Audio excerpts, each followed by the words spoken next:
জয় কৃষ্ণকালী মায়ের জয়, জয় সোনা মায়ের জয়, জয় মঙ্গলা মায়ের জয়। বন্ধুরা সবাই কেমন আছেন? অনেক দিন পর আবারও আপনাদের জন্য নতুন আপডেট নিয়ে চলে আসলাম কৃষ্ণকালী মায়ের নতুন মন্দিরের।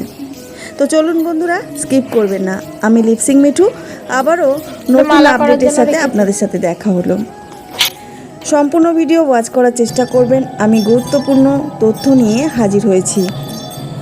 অনেকেই কৃষ্ণকালী মায়ের মন্দিরের সম্বন্ধে জেনে গেছেন, আবার অনেকেও এখনও পর্যন্ত জানেন না।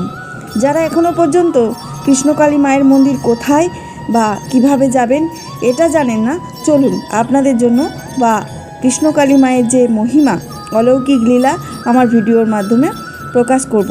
সমস্তটাই আপনাদের ভিডিওর মাধ্যমেই দেখাবো। দেখতে থাকুন আর আমার ভয়েস শুনতে থাকুন। পূর্ব বর্ধমান জেলার গুসকরার কাছে অবস্থিত কাঁঠালডাঙ্গা কৃষ্ণকালী মায়ের মন্দির বর্তমানে অত্যন্ত জনপ্রিয় এবং জাগ্রত একটি ধর্মস্থান। কৃষ্ণকালী মায়ের মন্দিরটা যেখানে অবস্থান করছেন এখন, সেটা হলো কাঁঠালডাঙ্গা ওরগ্রাম ফরেস্ট, পূর্ব বর্ধমান। আমাদের পশ্চিমবঙ্গেই আছে এই মন্দির। সর্বশ্রেষ্ঠ মন্দির হয়ে উঠবে আমাদের এই কৃষ্ণকালী মায়ের মন্দির। এটি নবনির্মিত একটি মন্দির, যেখানে মা কৃষ্ণকালী বিরাজমান। এখানে মঙ্গলা মা নামক এক সিদ্ধ সাধিকার কথা অনুসারে ভক্তরা ভিড় করেন। কি ভাবছেন কিভাবে যাবেন? চলুন আপনাদের সম্পূর্ণভাবে বিস্তারিত বলে দিই কিভাবে আপনারা কৃষ্ণকালী মায়ের নতুন মন্দিরের কাঁঠালডাঙ্গায় কিভাবে পৌঁছবেন। ট্রেনে হাওড়া বা শিয়ালদা থেকে প্রথমে আপনাকে ট্রেন ধরে গুসকরা স্টেশনে নামতে হবে। স্টেশন থেকে টোটো বা অটো পাওয়া যায়। ওখান থেকে আপনি 30 টাকা ভাড়া দিয়ে একদম সোজা কাঁঠালডাঙ্গায় পৌঁছে যাবেন। বিকল্প পথ, বোলপুর বা শান্তিনিকেতন থেকে শান্তিনিকেতনের এক্সপ্রেস বা বোলপুরগামী ট্রেনে গুসকরা নামাই সবচেয়ে সুবিধাজনক। বাস বা সড়ক পথে কীভাবে যাবেন? বর্ধমান থেকে গুসকরার বাসে উঠে শিবপুর বাস স্টপে নামতে হবে। সেখান থেকে টোটো করে খুব অল্প সময়ের মধ্যে কাঁঠালডাঙ্গা মন্দিরে পৌঁছে যাবেন। এছাড়াও কাটোয়ার দিক থেকেও এলে বলগুনা হয়ে আসা যায়। আজ আমরা এসেছি পূর্ব বর্ধমানের এক জাগ্রত পুণ্যভূমিতে, কাঁঠালডাঙ্গা কৃষ্ণকালী মায়ের মন্দির। আধুনিক যুগের ব্যস্ততার মাঝেও যেখানে মানুষের বিশ্বাস ও ভক্তি মিলেমিশে একাকার হয়ে গেছে। কেন এই মন্দিরকে জাগ্রত বলা হয় সেটা কি জানেন? কেন হাজার হাজার ভক্ত প্রতিদিন এখানে ছুটে আসেন সেটা কি জানেন? আজ আমরা জানব সেই কৃষ্ণকালী মায়ের মহিমা ও অলৌকিক সব লীলা কথা। মা কৃষ্ণকালীর রূপ ও মহিমা। এখানে দেবী কালী কেবল সংহারিণী রূপ নন, তিনি করুণাময়ী।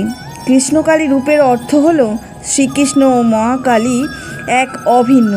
পুরাণে আছে শ্রী রাধার মান রক্ষা করার জন্য শ্রীকৃষ্ণ এই কালী রূপ ধারণ করেছিলেন। কাঁঠালডাঙ্গার এই মন্দিরেও মায়ের হাতে যেমন খড়গ আছে, তেমনি তার সত্তায় মিশে আছে কৃষ্ণের বাসী ও প্রেমের ভাব। বলা হয় মা এখানে ভক্তদের সব বাধা দূর করেন। মঙ্গলা মার দৈববাণী এবং আশীর্বাদ বহু মানুষের অসাধ্য সাধন হয়েছে। অলৌকিক সব ঘটনা ঘটেছে মন্দিরে যাবার পর থেকেই। ত্রিশূলের স্পর্শে মহিমা। এখানে বিশেষ দিনে ভক্তরা ত্রিশূলের স্পর্শ করে মানত করেন। অনেক দুরারোগ্য ব্যাধিগ্রস্ত মানুষও এখানে অসুস্থ গিয়ে সুস্থ হয়ে বাড়ি ফিরেছেন। স্বপ্নাদেশেও অনেক ভক্তকেই মায়ের ইচ্ছে পূরণের কথা জানিয়েছেন। অনেক ভক্তই বলেন বিপদের সময় তারা মায়ের দেখা পেয়েছেন, স্বপ্নের সঠিক পথ খুঁজে দিয়েছেন। অনেক অনুভবে মন্দিরে প্রবেশ করলেই এক অদ্ভুত ইতিবাচক শক্তি সঞ্চার হয়। কোনো প্রচার ছাড়াই শুধুমাত্র মানুষের মুখের কথাই এই মন্দির এক বিশাল তীর্থক্ষেত্রে পরিণত হয়েছে। আপনি যদি আসতে চান তবে সকালের দিকে আসাই ভালো। এখানে নির্দিষ্ট সময়ে পুজো ও আরতি হয়। মন্দিরের চারপাশে গাছপালা ঘেরা এক শান্ত পরিবেশ। মনে রাখবেন, ভক্তিই হলো এখানে আসার প্রধান চাবিকাঠি। তাই ভক্তিপূর্ণভাবে মা ভগবানকে ডাকবেন। ভক্তি যেখানে অটুট, ভগবান সেখানে জাগ্রত। কাঁঠালডাঙ্গা কৃষ্ণকালী মায়ের এই মহিমা কেবল দেখার জন্য নয়, অনুভব করার জন্য।